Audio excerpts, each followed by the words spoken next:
सुखदेव जी कहते हैं राजन परीक्षित, दूसरा नाम है सुदामा। सुदामा भी ऐसा ही नाम है प्यारे। सुदामा ने भी भगवान से कोई स्वार्थ नहीं रखा, मित्रता की भगवान से, और ऐसी प्रबल मित्रता की भगवान से प्यारे, बिना स्वार्थ के। सुखदेव जी वर्णन करते हैं कि कृष्ण शासीन सखा और ब्राह्मणो ब्रह्म वित्तम विरक्त इंद्रियार्थेषु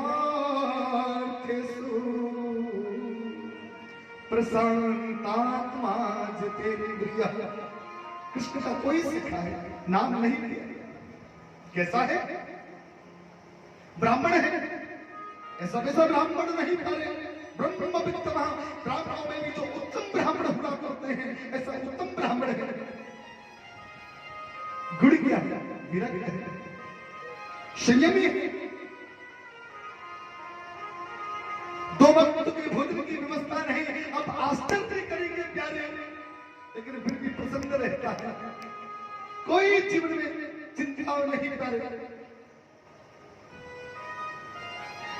धन्य सुदामा प्रभु कृपा से, भगवत कृपा से इनकी जो जीवन संगिनी बनकर के आई। कौन? सुशीला। सुशीला भी इसी भाव की थी, कभी शिकायत नहीं की सुदामा से। आजकल की तरह हो तो सुदामा का जीवन ही बेकार हो जाए। अगर हमारे जीवन का पालन नहीं कर सकते तो क्यों ब्याह करके लेकर के आए थे? आजकल के लोग तो न जाने कितनी सुनाते, लेकिन धन्य थी सुशीला।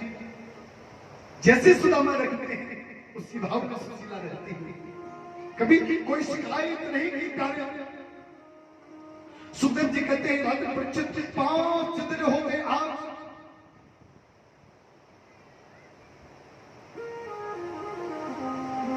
कभी कभी प्राप्त होता है भजन।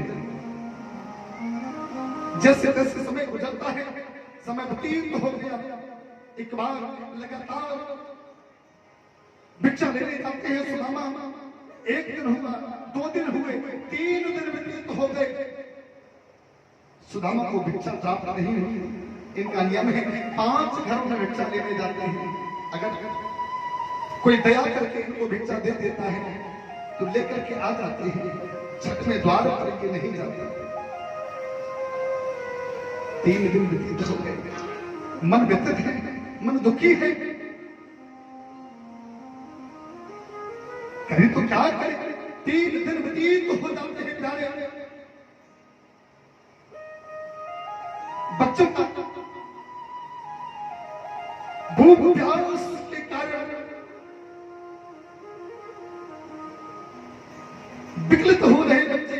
आज सुशीला ने आपके सुदामा से प्रार्थना की, स्वामी क्षमा करना, मैं आपसे कोई शिकायत लेकर के नहीं आई। आप ये मत समझना कि सुशीला टूट चुकी है, नहीं स्वामी, ये सुशीला इतनी मजबूत बन चुकी है आपके साथ रह करके, ये कभी आपसे शिकायत नहीं करेगी। क्योंकि स्वामी आपको पता होगा ये सुशीला आपकी अर्धांगिनी होने के साथ साथ एक मां भी है ना। बच्चों का दुख नहीं देखा जाता, कारण कुछ क्या हुआ सुशीला? होना क्या था? 3 दिन हो गए स्वामी, 3 दिन से भोजन प्रसादी कि कौन कहे एक निवाला बच्चों के मुख में नहीं गया स्वामी। सुशीला कहती है स्वामी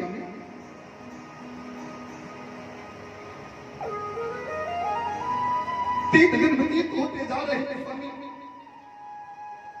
हम जैसे जैसे अपना जीवन आपके साथ गुजारने के लिए तैयार है प्रसन्न पूर्वक स्वामी। लेकिन स्वामी क्षमा करना, मैं आपकी पत्नी के साथ साथ इन बच्चों की मां भी हूं। एक बार आप चल करके देखो स्वामी। सुशीला कहती है स्वामी, 1 माह 2 पाख में और 2 एकादशी हो, किंतु अपने घर तो स्वामी जी सदा एकादशी हो। सदगस्ती जो हुआ करते हैं ना स्वामी, एक महीने में 2 पक्ष और दोनों पक्षों की 2 एकादशी, लेकिन हमको जब से यहाँ आई है एकादशी के व्रत किए ही नहीं देखा जाता। इन बच्चों को भूख प्यास से पीड़ित होकर, अरे जैसे बच्चों के मुखार में दुख आज सुदामा ने देखा है। एक बार का सुदामा सोचने के लिए दिवस सुशीला कैसे सवाल देख, रसोई घर में कुछ तो होगा। रसोई घर में एक बर्तन, एक पात्र को देखा जाए।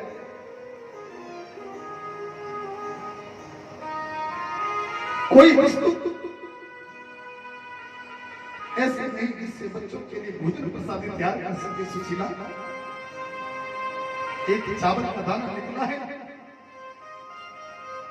चावल के दाने को हाथ में लेकर के आई है सुशीला।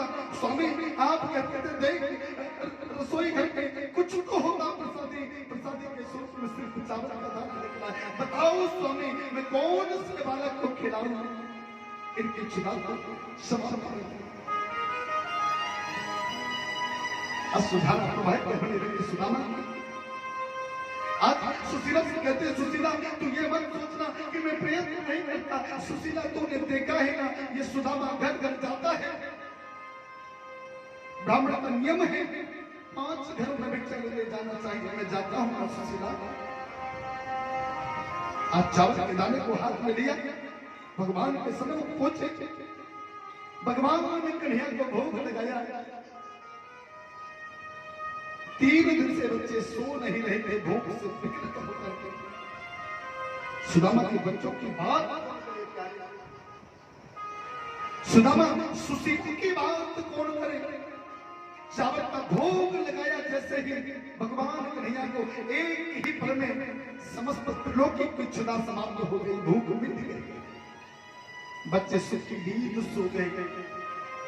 सुशीला ने चमत्कार देखा, सन्मुख खड़ी हुई भगवान कन्हैया के सामने सुदामा लेकर के आए। देख तो सुशीला ये किस्सा है कन्हैया।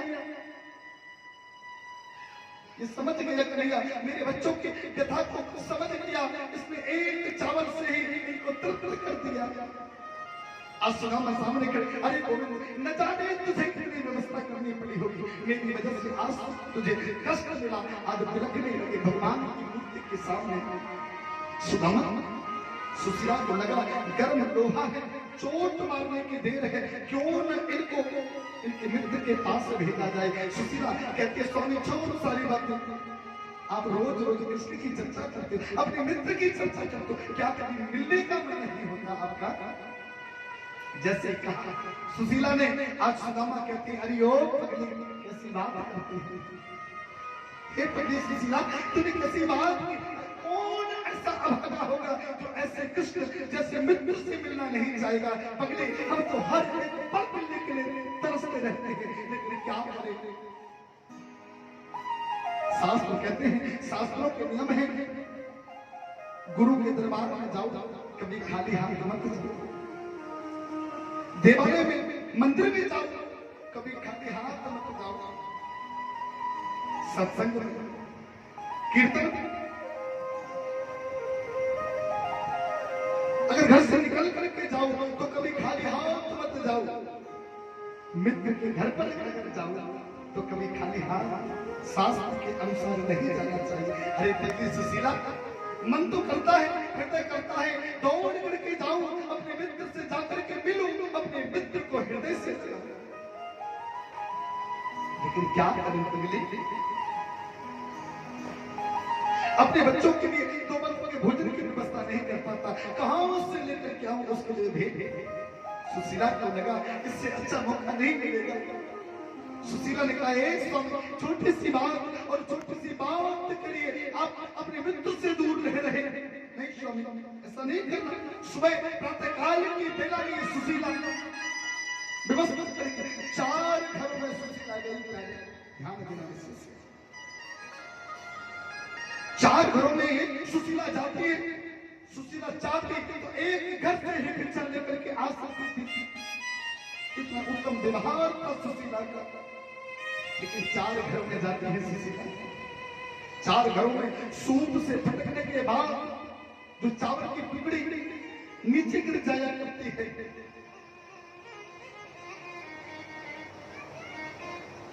चार मुट्ठी चावल की टुकड़ी अलग अलग घरों से लेकर के आती है सुशीला। अपना वस्त्र फाड़ा सुशीला ने, अपना वस्त्र फाड़ करके सामने किया, चावल पकड़ना चाहती है। वस्त्र में अनगिनत छिद्र हैं प्यारे, वो चावल रिस करके नीचे गिरना प्रारंभ होते हैं। उन्हें चावल को एकत्र किया, उस वस्त्र की 4 तह बनाई और 4 तह बना करके प्यारे एक एक मुट्ठी चावल रखती है, मानो कृष्ण से कहना चाहती है गोविंद कन्हैया देख लेना, अरे आपका मित्र सुदामा, हमारा स्वामी सुदामा आपसे भेंट करने के लिए यहाँ से जाएगा, आपसे भेंट भी करेगा, आपसे मिलेगा भी, लेकिन हमें पता है इसके स्वाभिमान को हमने देखा है, ये भूल करके भी अपनी व्यथा को आपके सम्मुख नहीं रहे हैं। स्वामी कृष्ण मानो आज सुशीला और 4 मुट्ठी चावलों को उस वस्त्र के टुकड़े में रखते हुए मानो अपने भावों को भेजना चाहती है। अरे कृष्ण, अगर तू समझ सके तो समझ जाना, तेरे मित्र सुदामा की दशा क्या है, तेरे मित्र सुदामा की व्यथा क्या है। 4 मुट्ठी चावल उस वस्त्र के टुकड़े में रखे, मानो अपने मन की व्यथा, अपने मन के दुख को आज सुशीला ने सुदामा के साथ भेज रही हो। 4 मुट्ठी चावल ला करके सुदामा को दिए, आज मन सुदामा का प्रसन्न है। अरे मेरे मित्र से भेंट करिए, धोती को बांधा, न जाने कितने छिद्र हैं सुदामा की धोती में, जिन्हें उकड़ा हुआ है, हाथ में कमंडल लौटी लेकर के, हाथ में माला लेकर के आज प्रसन्न चित्त होकर के बगल में चावल की पोटली को दबाया है और चावल की पोटली को दबा करके आज कृष्ण से भेंट करने के लिए सुदामा चलने लगे हैं। प्यारे सुखदेव कहते हैं राजा और चले श्याम सुंदर से और मिलने सुदामा, और चले श्याम सुंदर से और मिलने सुदामा, और गाते चले मन में, गाते चले मन में हरे कृष्ण रामा, गाते चले मन में हरे कृष्ण रामा, गाते चले मन में हरे कृष्ण रामा, गाते चले मन में हरे कृष्ण रामा, चले श्याम सुंदर से मिलने सुदामा, चले श्याम सुंदर से मिलने सुदामा, चले श्याम सुंदर से मिलने सुदामा, चले श्याम सुंदर से मिलने सुदामा, गाते चले मन में, गाते चले मन में हरे कृष्ण रामा, गाते चले मन में हरे कृष्ण रामा, गाते चले मन में हरे कृष्ण रामा, रामा हरे कृष्ण रामा, हरे कृष्ण रामा, रामा हरे कृष्ण रामा, हरे कृष्ण रामा, रामा हरे कृष्ण रामा, रामा हरे कृष्ण रामा, चले श्याम सुंदर से मिलने सुदामा, चले श्याम सुंदर से। भगवान कन्हैया से भेंट करने के लिए चले सुदामा, सुबह से चले, दोपहर हुई, चलते चलते पैर थकने लगे। सुखदेव जी कहते हैं परीक्षित, चलते चलते पूछा सुदामा के पैरों के छाले में चलते चलते पूछा सुदामा से पैरों के छालों ने, और बस्ती कितनी दूर बसाए, दिल में बसने वालों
सुबह से शाम होने को आई।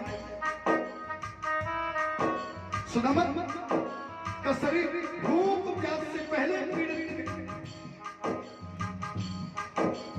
शाम होने को आई। सुदामा धीरे धीरे करके आगे बढ़ते हैं और कहते हैं दूर नगरी बड़ी दूर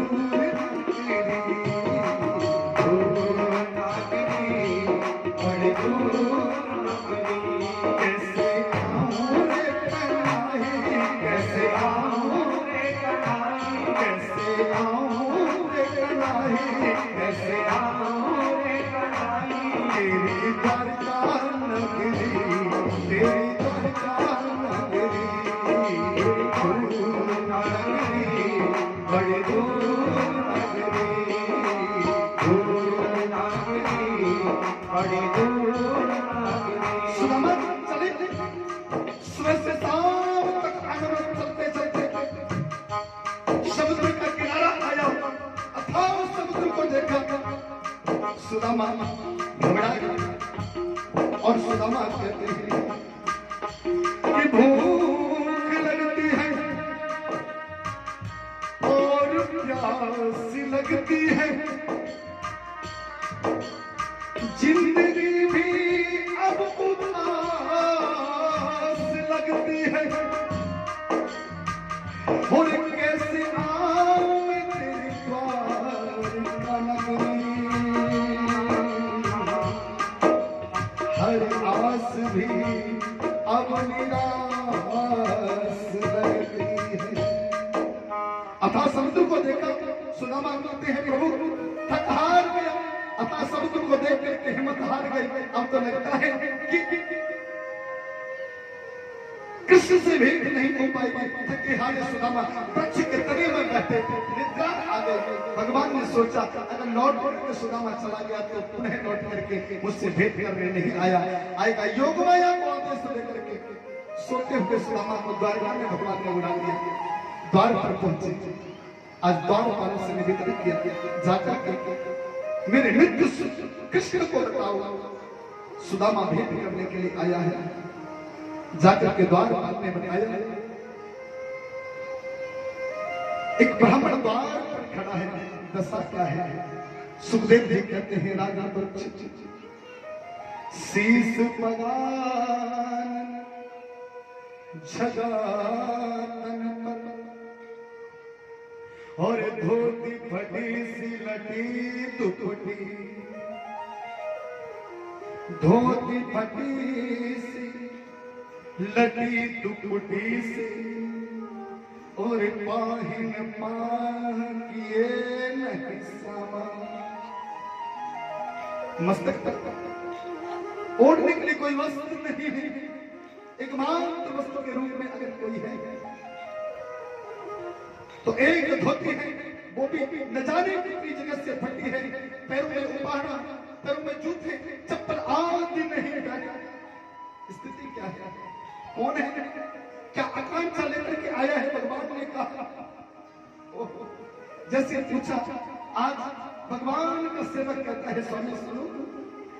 पूछत दीन दयाल को धाम। बोल रहा दीन दयाल मेरे मित्र का पता था तो मुझे नाम क्या है कि पूछत दीन दयाल को धाम और एक बतावत आपनो नाम सुदामा। ओहो सुदामा नाम जैसे ही सुना भगवान कन्हैया के प्यारे छोड़ दिया आसन को, नंगे ही पैर दौड़ करके पहुंच गए द्वार पर। दौड़ करके द्वार पर पहुंचे मित्र सुदामा सर्वमुख खड़े हैं प्यारे, और मित्र सुदामा के पास पहुंच करके दोनों भुजाओं को आगे फैला करके अपने हृदय से लगा दिया। आज भगवान कहते हैं बता मेरे यार सुदामा रे तू घने दिनों में आया, बता मेरे यार सुदामा रे कोई घने दिनों में आया, बता मेरे यार सुदामा रे भाई घने दिनों में आया, बता मेरे यार सुदामा रे कोई घने दिनों में आया, बता मेरे यार सुदामा रे भाई घने दिनों में आया, बता मेरे यार सुदामा रे भाई घने दिनों में आया, घने दिनों में आया रे स्वामी, घने दिनों में आया, घने दिनों में आया सुदामा, घने दिनों में आया, बता मेरे यार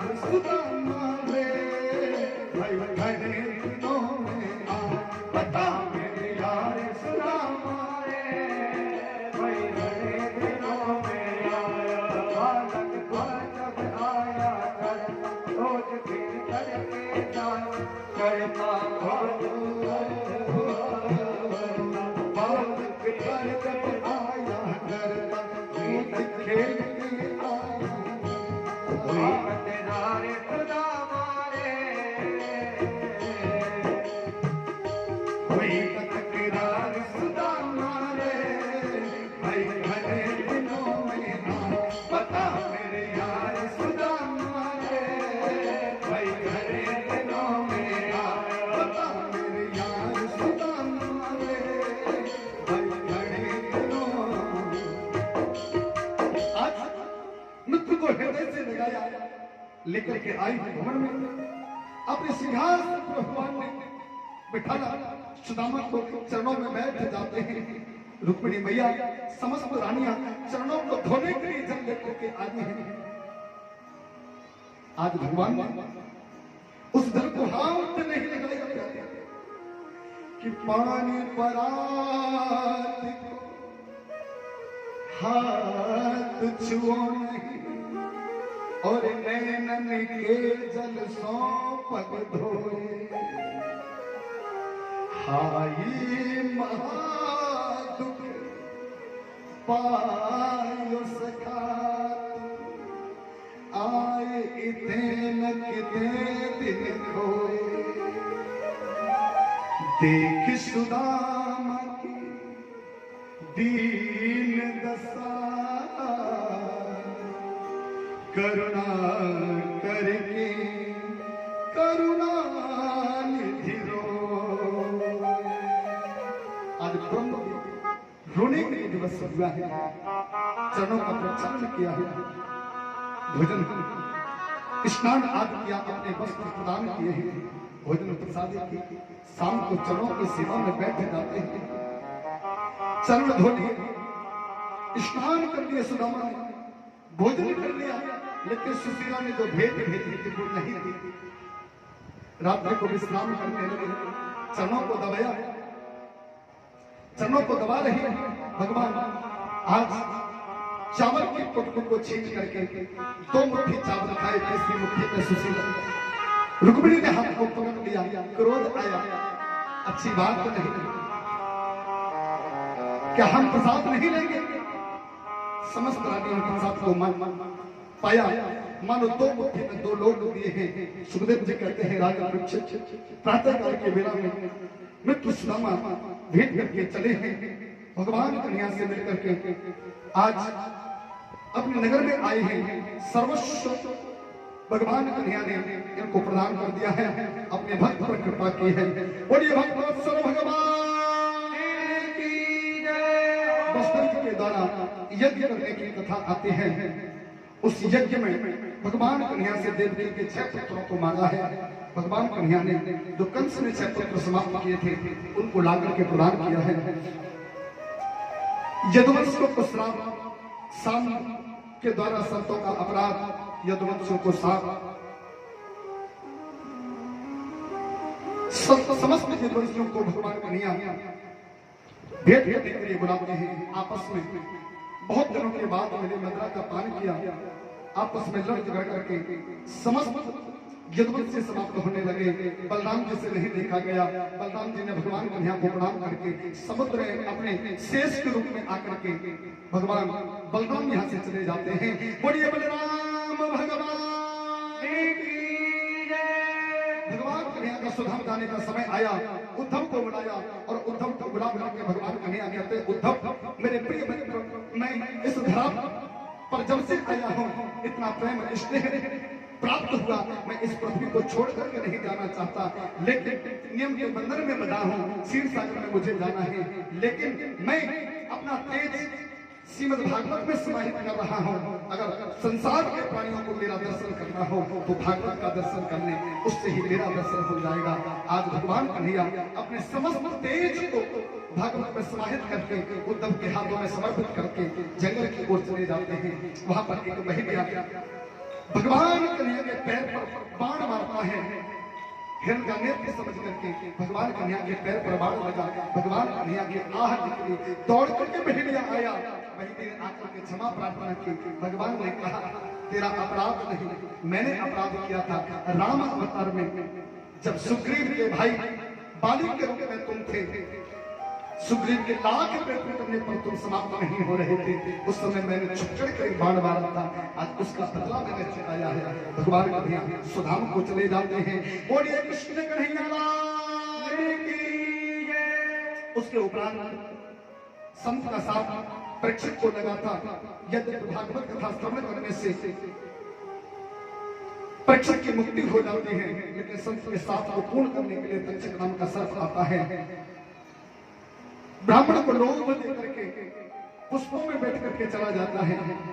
आज पुष्पों में बैठ करके जाकर के संत के साथ को पूर्ण किया है। परीक्षित मुक्त हो चुके थे श्रीमद् भागवत को श्रवण करके, लेकिन सूक्ष्म प्राण को बचा करके रखा था। आज सुखदेव जी का पूजन किया है और परीक्षित ने आकर के इस दिव्य कथा को अपने जीवन में धारण करते हुए आज पुनः सुखदेव जी के द्वारा भागवत का महात्मा कहा गया और इधर तक्षक नाम का सर्प चला है। सुखदेव जी ने कहा, जो जीवन मात्र में भागवत कथा को श्रवण करते हैं वही मनुष्य कहलाने के अधिकारी हुआ करते हैं। अगर कदाचित किसी कारणवश, किसी व्यथा के कारण, किसी कष्ट के कारण 7 दिन तक लगातार कथा श्रवण न कर पाए तो अंतिम विश्राम में 3 बार हरे नमः का उच्चारण अगर पूर्ण श्रद्धा भाव के साथ और ऐसा संकल्प लेते हुए कि अब कहीं कथा श्रवण करने का अवसर प्राप्त होगा तो हम पूरी कथा आदि से अंत तक श्रवण करेंगे, ऐसा संकल्प लेते हुए जो 3 बार हरे नमः का उच्चारण करता है उसके समस्त पाप दूर हो जाए करते हैं, कथा श्रवण करने का फल मिलता है। आइए हम सब लोग भी उसी नियम का निर्वहन करेंगे। अगर किसी कारणवश आपने 7 दिन की कथा नहीं श्रवण कर पाए तो अब संकल्प लेते हुए कि आगे कभी भी कथा का निमंत्रण अथवा कथा कहीं हमें सौभाग्य प्राप्त होगा श्रवण करने का तो हम अवश्य श्रवण करेंगे। ऐसा संकल्प लेकर के 3 बार हरे नमः का उच्चारण करेंगे। बोलिए हरे नमः, हरे नमः। 2 बार बच्चे हैं, सुपरफास्ट चली गई, एक्सप्रेस आने वाली है।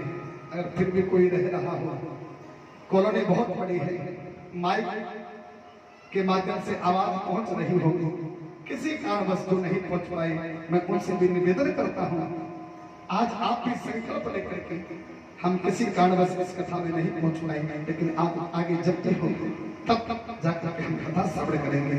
ऐसा संकल्प लेकर के आप उच्चारण करेंगे, बोलिए हराये नमः, हरे नमः।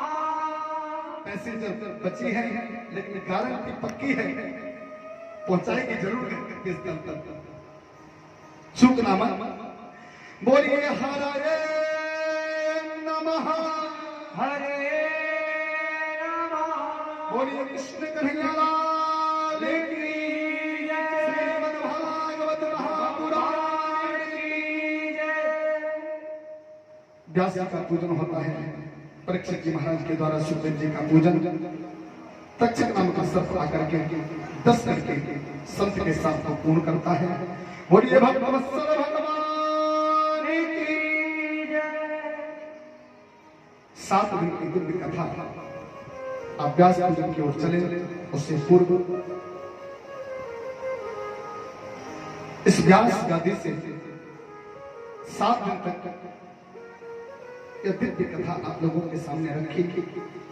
समय भी बहुत कम रहता है, व्यवस्थाएं बहुत ज्यादा। दूसरी बात अगर कहूं तो बहुत बड़ा विद्वान नहीं, जैसे टूटा फूटा प्रयत्न करता हूं करने का। इन 7 दिनों में आप हंस बन जाओ। हंस बनकर के जैसे दूध और पानी को मिला कर रख दिया जाता है, हंस दूध निकाल लिया करता है उसमें से, ऐसे ही आप इसमें आपको जो अच्छी कथा लगी हो उसको हृदय में धारण करना। यदि हमारे द्वारा, हमारे परिकर के द्वारा, हमारी वाणी से, हमारे व्यवहार से, किसी क्रियाकलाप से किसी के हृदय को अगर कोई कष्ट पहुंचा दो तो निश्चित रूप से विश्वास करते हैं हम, आप बुद्धिजीवी विवेकी होते हैं। निश्चित रूप से आप हमारे उस अभिप्राय को दूर करेंगे, हमारे इस दिव्य कथा में से जो अच्छी अच्छी बातें हैं उनको धारण करेंगे। अंत तो गत्वा अपने समस्त संगीत परिकर को, समस्त व्यवस्थापकों को,